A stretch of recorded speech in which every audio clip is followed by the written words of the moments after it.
Rob and Slim Show. We are back. We were back with Chris Young. Yes. How are you guys tonight? Good. No problem. Thanks for coming on, dude. Chris, you're a comedian from Michigan? Yeah, just a couple of miles from Hell, Michigan, just outside Hell, so about 2 miles from Hell. So. I can't believe there's a town called Hell, Michigan. Maybe that's why the Skype's acting up tonight. Maybe Satan is fucking with us. Yeah, it's crazy, man. That's got a lot of my gigs I have to go through Hell to get to, right? So. Like, who would move there? Like, is there a big population? No, not a big population. No, there's a ice cream shop, a bar, and a little convenience party store. So that's about it. I can see and Satan running. All three of those owners are part of the Satan cult that runs. I was gonna say I could totally see Satan running any one of those. Yeah, right. He's makes his appearance and then bugs out to spend his money, right? So is that where who's the guy that makes the fat guy that makes the sweet documentaries? Michael Moore. Is that where Michael Moore is from? Michigan. Yeah, a little north of there, but some people claim he is that guy you were just talking about. He owns that party store. He's a real bag of garbage, bro. He's got a half a piece. Yeah, I haven't seen him there lately, but I haven't looked. So I would not be looking for him. How's the comedy scene in Michigan? We've had our ups and downs like everything. There's lots of one-nighters, lots of kind of independent rooms. As far as clubs, we're down to just a couple long-standers. One of them being the legendary Mark Ridley's Comedy Castle in the Detroit area, where a lot of guys like Tim Allen, Dave Coulier, and things like that came up. Wow. And we have one on the western side of the state called Dr. Grins, which is a newer, in the last 20 years club, and they have national acts as well. So, how long have you been doing it for? This is about my 11th year, so kind of not. Still haven't made the total full-time jump, but starting to make a little headway where I'm headlining quite a bit of stuff, and definitely opening and running some shows here and there. So cool. Yeah, I listened to a couple of your clips, man. Your sets are good. Your sets are real solid. Thank you. I appreciate it. Yeah, I heard your last guest. I was trying to catch. He said these. Kind of targeted as a clean audience. I kind of can do anything from did a church last Friday night to was in Cleveland over the weekend at the German Beer Hall, headlining that. So I think funny's funny, man. You whatever version of funny you can put out there is funny, whether it's clean or on the line. But I think if your stuff's funny, it can play everywhere. Yeah, we couldn't. We're scumbags. I don't know though. I think that's talent in itself to be able to adapt to a different crowd. Yeah. Like I like to hear guys say they do that. Like some people are like, oh, that's a sellout, but no, dude, you're gonna get more work. Like why wouldn't you do that? No, why wouldn't you? I mean, everyone kind of I only do the club scene. Well, sometimes the club scene doesn't pay as well as a afternoon corporate gig that pays double what you make on a club in a whole weekend for one show. So if you're at all smart in business, you would definitely try and write enough of a set to be at least marketable to those people. Yeah, so, well, that's like the guy I mentioned earlier, John Peasy. He's a ventriloquist and a comedian, and he does anything from kid shows, to, like you said, to regular comedy hall or anything. Any churches, I think he said too. Yeah, and as far as it goes, I've done shows where there's little kids in the audience. That, I'm not opposed to doing that, not uncomfortable doing that. But just like everything else, I don't think that's the place totally for kids, because there's not a puppet, it's not a balloon animal. Right. Exactly. It's just sort of comedy. Now I know some guys that do a real great job with some of those things, but that's a traditional like kid. They're not going to get 85%, 90% of the stuff, and I usually try and bring some kid jokes just to fill in that hole, but the majority's painted at their parents. So yeah. What would you say? What about this Minecraft? Yeah. Well, I think even just like somebody just talking is kind of boring to a kid. Yeah. Yeah, for sure. An adult is boring to a kid, right? Right. I'm a dad. Anytime I'm talking to my daughter, I'm not, setting myself on fire or buying her something. I think I'm boring to her. So. I mean, I remember not actually understanding and getting into comedy till I was like 12. That's like when you first start discovering it. I think in high school, maybe like junior or senior year, I started. My buddy Dave, he would, he'd have like a Dr. Dirty cassette or something. Dr. Dirty. John Valby, man, a legend. Yeah. Dr. Dirty stuff. Yeah, but see, I think you have to. Comics come at that from that different. We're looking for different humor. Some people listen to like, rock and roll or whatever albums. I did a little bit of that. Man, I used to hole up and listen to old Cosby, Pryor.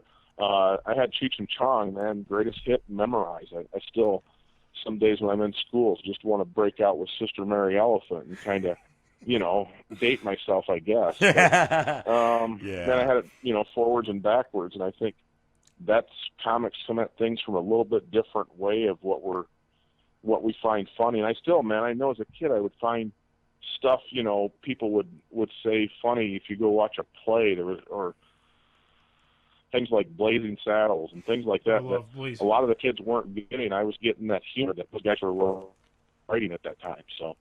That's cool, man. What do you feel like comedy is gonna die eventually? Like, it just seems like we've gotten so PC in this country. Like, comedians are like the last of the free speakers, I think. But like, it even seems like that's gonna come to an end someday.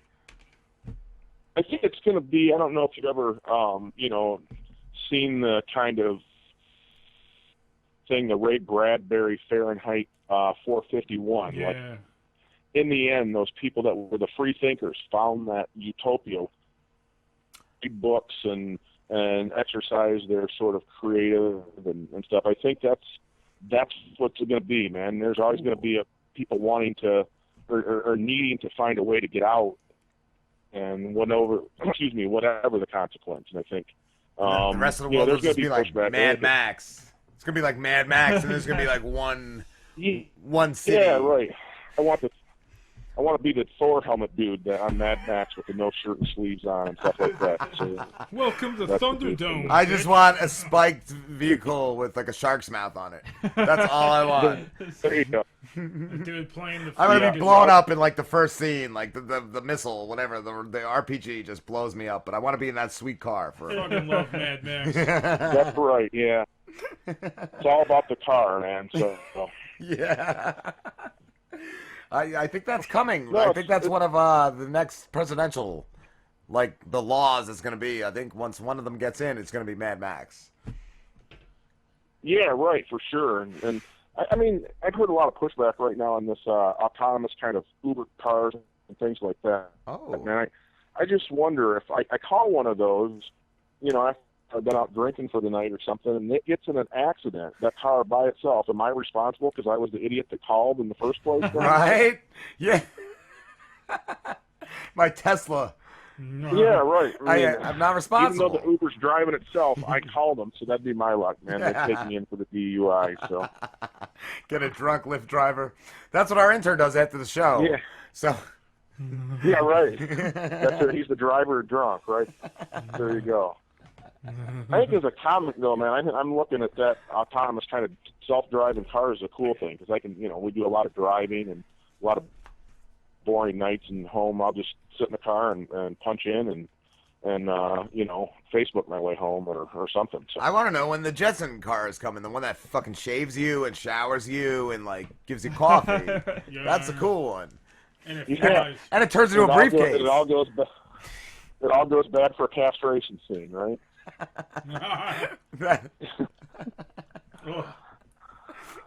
It just closes in on you. That's what it is. Right on your junk. Pitches your bag off. Right. That's a close shave. That is a close shave. You're standing too close to it as it folds. It falls into the briefcase and you just lost a ball. That sucks. Tesla's gonna pay for that one. That's right, man. So it's all coming though. It's coming quick. So I'm wondering, and I said this a few years ago that my crappy road gigs, I'm going to start Skyping, and I think that we're getting that way. So sooner or later, I'll just be able to stand in my living room on my make believe stage with all my daughter's toys and the dog and the scene and everything else, and just do it for whoever. So our friend Jacob, who we talked to earlier, was saying he knows a guy that does open mics through Skype. Yeah. It's going there. That's I mean, with the advent of the internet, you're going to have, or different, like podcasting and things like that. You're going to have an audience that can be all over the country and sort of like work from home. So I don't know, it's good and bad because man, you need a live audience. And you're also just going to see. You're just going to see a lot of garbage. Like it's kind of like the podcast world. You got to get through like 99 shitty shows to get a good one.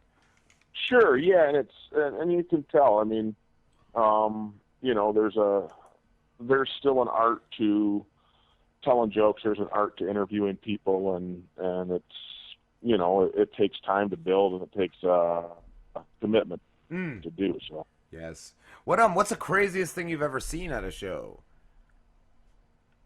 The craziest story I ever have is.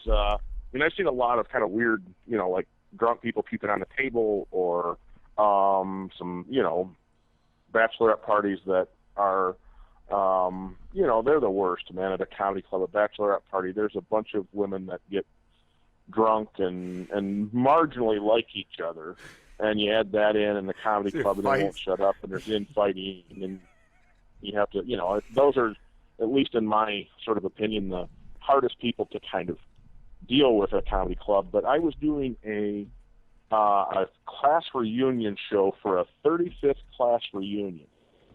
Wow. And so they said, yeah. So I was still fairly green at all this and thought, all right, it's stage time. Well, went to the class reunion. They're having dinner, so of course a comic will always take the free dinner if it's available. And and so I have dinner. I'm sitting there, and they get up and say, now we're going to start reading the names of the deceased class members that are no longer with us. And this guy stands up, and he's got this, like, bell that he's ringing after every name. He goes, and John, whatever, Dong, and Jane, and these people aren't with us. And he goes through about 6 or 7 people. Oh my God. And rings the bell the last time, and it's still ringing. He goes, and now here's your comedian, Chris Young. Oh, no. How can you follow that? Yeah, the only thing I could do is stand up and say, I'm glad he didn't ring a bell after my name, but after my set, he probably will have to. So. You should have kept the bell, just in case anyone else dropped. Kind of the craziest, and it's funny where people think comedy can be done, man. They're just like, I've had people like, yeah, just, we're in the middle of a barn here, stand up on this couple bales of hay and just go at it. So, I'm like, man, that's just crazy sometimes what people think, sort of like the old gladiators, go out in the ring and just do it. So. Yeah, that's crazy. You can't follow that. You can't follow the death toll, whatever it is, man. Oh, man, and I'm like, wow, I don't know where to go with that. I'm just I'm just glad he didn't ring the bell after my name. So. Why the bell? Like that sounds like an excitement or that's something. So morbid. Like, yeah, I don't know. They thought they were like ringing the name, like on the Titanic, they ring the bell or something in New York City after the memorial. Paying homage, maybe. Things like that. That was respectful. I would have rather had a Ooga horn or a rim shot or something, so. or just some guy standing behind the guy who's. We have it. Thank you, sir. Made my night. That's what you need. You should have had something behind him. You should have had one of those, like a bike one. Yeah, right. Yeah, so that was kind of one of the weirdest weirdest things I've seen. Wow. You know, there's always I saw a lady one time, you know, take her teeth out and set them on the bar, and then so That's you know, how do funny. you compete with that? That's I don't know how pure you do it. comedy right there. I used to work in an office, like when I was out of high school. We had I worked for a company that hired mystery shoppers, and they would have to mail in their their reports of the store they shopped at. And one time, we opened one of their reports, and there was a set of dentures in there, and we called the lady, and she was like, that's where they are. Her grandchild, as a joke, mailed her dentures to us, and she was in like California. You know, we were in Jersey. Oh, wow. Like, That's amazing. we mailed them right. I think we next date her dentures right back to her. Chew on this for a while, right? So. Oh man, Very cool stuff. No, I mean that's the thing, man. If everyone says, "Where do you find?" I've had people stand right in front of my face, that are poster children for where I find my material, and they say, "Where do you find your material at?" And I said, "I don't know. Sometimes it's standing right in front of me." So. Do you ever use anything like your kids have done in your act? Oh, for sure, yeah. I mean, if you're a parent, they're definitely a big part of life. And but I have a daughter that's in first grade, and she came home and told me school just started up here in Michigan 2.5 weeks. She came home and said, "Dad, I'm out on the playground. I'm teaching the girls how to pole dance on the monkey bar poles." And I said, "Oh, that's great, honey." I'm thinking maybe this one I won't have to have a college. My aunt, my cousin Brian, when he was in like grade school, my aunt used to drink a soda every morning, a Coke. And one day she dropped him off to school, and he said, "Mommy, are you ever going to stop doing Coke in the morning?" And all the other mothers gave her like the dirtiest looks. Sure, man. They always find a way to like change the word and make it just so it drops, so everyone looks at you like you need protective services called on. Yeah. Yeah, I asked my daughter, I said, "So where'd you learn to practice this at, honey?" And she goes, "On the poles in Grandma's basement." I said, "Great, now I need therapy for 2 reasons." So.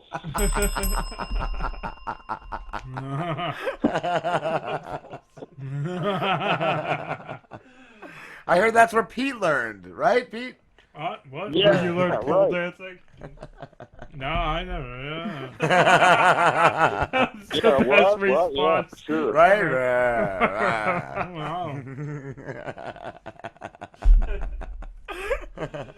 I love too when I watch your act, Chris. I loved when you were talking about as a kid, you went sledding and you had the sweets bread bag under the boot. the Wonder Boot. That cracked For me sure. up, yes. These kids, they don't do that anymore, Yeah, man. No, man, they don't know what that's like. Like they've got what is the stuff called their roots now? Insulate and things like that. Right. And, space age stuff, and we had breadcrumb residue as our insulator. Dude, my mom sent me out to sled in a laundry basket. I remember that, and it would just get stuck because it has like the ridges in the bottom. Like I would sit in it, and that would just press into the snow, and I wouldn't move. I would not move. Never one time. It looks like you were making wicker furniture in the snow somewhere. Yeah. Never in like 5th grade, me and a couple of kids started a poker ring at the lunch table. Wow, And we're like- Slambo's running like gambling throwing- rings. We're like throwing in like He cupcakes. started his umpire young. We're throwing in like cupcakes in like the pot and everything, like Twinkies and shit. And then the fucking like teacher comes in and just like screams at us. Just flips the like- table. You can't be doing this. Takes our cards away. She took the Right, cards yeah, away. And Pete was having cockfights in the middle of the lunchroom. He's like, "Look at this chicken I got. This If you would rooster." have put her in on the cup, being it would have been all right. But she kept her out of the loop, so she had to shut it down. That's so. it. She wanted a part of it, bro. You should have been like, That's look, right. I'll give you these ring wanted, dings. Yeah, the ring She dings. wanted the king dongs or something. All right. You drive a hard bargain here. The devil dogs. Devil dogs. What are the ones? Funny Bones. Have you ever had Funny Bones, Chris? What's that? Funny Bones. They're Drake's cakes make them, and they are. It's like a chocolate cake with peanut butter inside, bro. It's so good. No, they do sound good, and hopefully when I get to out east again, I've been to Atlantic City and things like that, but it's been a couple years, and I hope to get back out that way again. Maybe I can hunt them down. Dude, so. do it. Like, I remember one time I woke up at midnight, and I meant to eat one, but I ate the entire box. They're so good.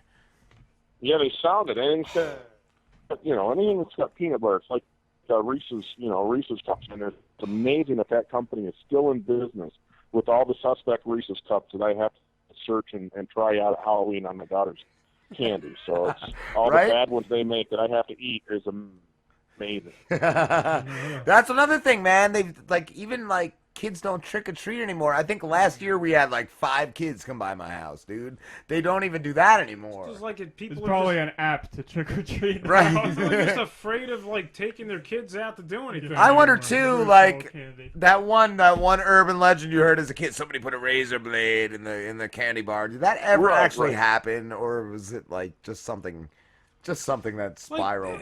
Yeah, I see people around here now, several churches and city halls and stuff doing trunk or treat. Trunk or treat, yes. You would think though. Yeah, I was trying to show up in a white panel van, and no windows on it, and clown suit, and come on, get the candy out of the van. I wonder how that'd go over. So. Yeah, it's so lazy. You just bring your kid and they just grab candy out of a trunk, With the razor, going back to the razor thing, you would think if that was a true story, there would have been some guy that got his face just caved in by an angry parent. Yeah, fuck. There'd be a huge rise in assaults. You Yeah. know, because I can tell you, if I found a razor in my kids, I had a kid that had a razor in his apple, I'd fucking find the guy that gave it to him. I would burn down every house the kid went to. Shit out of him. What is that, Slim? Pins and needles and candy, true. It's true? It's true. It really happened? Yeah. What, once in the 60s or 70s? I'm not going to read the whole thing. I'll see if I can actually get you to can't really read, Chris.